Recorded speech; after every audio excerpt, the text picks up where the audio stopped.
Good morning student. Electrician first year और fitter first year trade के लिए आज की जो क्लास है, इस क्लास में हम चाल एवं वेग पढ़ रहे हैं और ये आपके सिलेबस से 8वां अध्याय है और ये हमारा इस चैनल के माध्यम से आपके लिए छठा लेक्चर है। चाल एवं वेग के बारे में इससे पहले जो भी वीडियो अपलोड किया गया है, आपको उसको भी पढ़ने की ज़रूरत है। आप उसको पढ़िए और फिर आगे बढ़ते रहिए। इस लेक्चर से आपको धीरे धीरे एक कॉन्सेप्ट बिल्ड हो जाएगा, जिससे कि इस अध्याय से संबंधित सारे प्रश्न आप खुद से कर सकते हैं। तो आज के अध्याय में हम न्यूटन के गति नियम के बारे में जो है पढ़ेंगे। न्यूटन के 3 नियम हैं, जिसको न्यूटन का फर्स्ट नियम, सेकंड नियम और थर्ड नियम कहा गया है। तो सबसे पहले हम न्यूटन के फर्स्ट नियम के बारे में आपको बताना चाहते हैं। न्यूटन के फर्स्ट नियम में जो परिभाषा है, ये लिखा गया है कि अगर कोई वस्तु स्थिर अवस्था में है तो स्थिर अवस्था में ही रहेगी, और अगर कोई वस्तु गतिशील अवस्था में है तो गतिशील ही रहेगी, जब तक कि उस पर कोई बाह्य बल आरोपित न किया जाए। इसको जड़त्व का नियम भी कहा जाता है। न्यूटन के फर्स्ट नियम को जड़त्व का नियम भी कहा जाता है। अब ये जो परिभाषा है, ये न्यूटन की किताब जो प्रिंसिपिया है उसमें भी इसी तरीके से लिखा गया है। अब परिभाषा को हम अपने शब्दों में समझते हैं कि इसका मतलब क्या है। इसका मतलब ये है कि अगर कोई वस्तु स्थिर अवस्था में है तो स्थिर अवस्था में ही रहेगी, जब तक कि उस पर कोई बाह्य बल आरोपित न किया जाए। उदाहरण के लिए हम समझते हैं कि मान लीजिए कि आपके घर में एक टेबल रखा है, तो टेबल पे अगर कोई बाह्य बल आरोपित न किया जाए तो जहाँ पे टेबल रखा होगा वहीं पे रखा रहेगा हमेशा के लिए, उसमें कोई गति नहीं होगी अपने आप से, बिल्कुल फैक्ट बात है। लेकिन उस पर अगर कोई बाह्य बल आरोपित कर दिया जाए तो टेबल की पोजीशन, मतलब उसकी स्थिति बदल सकती है। अब वो कहाँ तक उसको ले जाना था, ये तो बाह्य बल लगाने वाले पे डिपेंड करता है।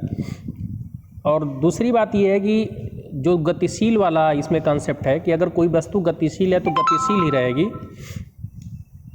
इसका मतलब ये है कि अगर कोई वस्तु गतिशील अवस्था में है तो गति ही करती रहेगी, जब तक कि उस पर कोई बाह्य बल आरोपित न किया जाए। अगर कोई गेंद गति की अवस्था में है तो गति की ही अवस्था में रहती, अगर उस पर घर्षण बल कार्य नहीं करता।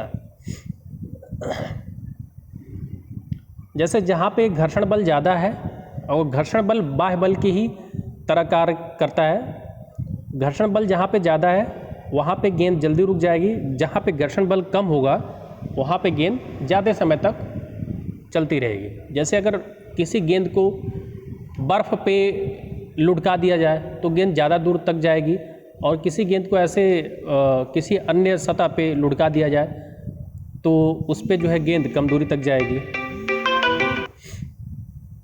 तो इसका मतलब ये है कि जो गतिशील अवस्था में वस्तु है वो रुक जा रही है, तो उसके पीछे का कारण ये है कि उस पर बाह्य बल आरोपित किया जा रहा है। और बाह्य बल कौन आरोपित हो रहा है? घर्षण बल।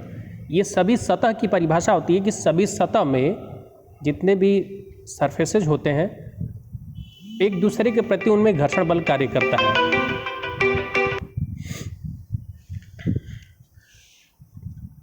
तो प्रथम नियम के बारे में बस इतना ही है कि गतिशील है तो गतिशील रहेगी और स्थिर है तो स्थिर रहेगी। इसको जड़त्व का नियम भी कहा जाता है। अब जड़त्व का मतलब क्या होता है, इसके बारे में भी हम आपको बता देते हैं। जड़त्व का मतलब ये होता है कि किसी वस्तु में स्थिर होने का गुण कितना विद्यमान है। जैसे अगर कोई भी एक द्रव्यमान है, अगर वो रखा हुआ है तो जितना उसका ज़्यादा द्रव्यमान होगा उसका जड़त्व उतना ही ज़्यादा होगा।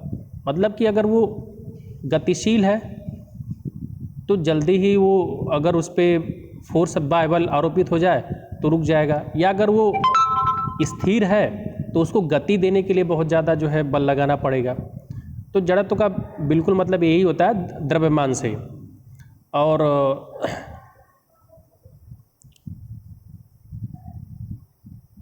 जो प्रथम नियम के बारे में हमने आपको बताया है, प्रथम नियम को जड़त्व का नियम कहते हैं।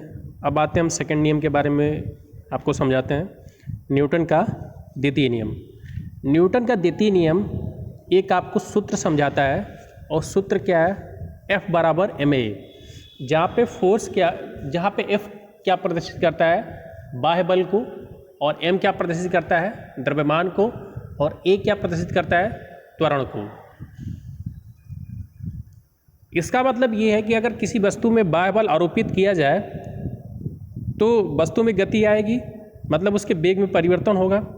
तो ये जो बाह्य बल होता है, ये F बराबर होता है द्रव्यमान गुणे गुरुत्व त्वरण, या द्रव्यमान गुणे त्वरण। तो सेकंड नियम के बारे में भी चर्चा हो गई। अब आते हैं हम लोग थर्ड नियम के बारे में देखते हैं। न्यूटन का जो थर्ड नियम है, इसको क्रिया प्रतिक्रिया का भी नियम कहा जाता है।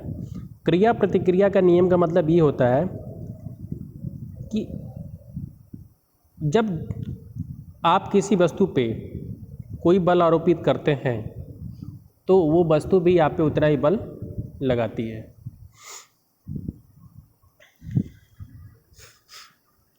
जैसे अगर हम दीवार पे 10 न्यूटन का बल लगा रहे हैं और दीवार अपने जगह पे स्थिर है, इसका मतलब कि दीवार भी हमारे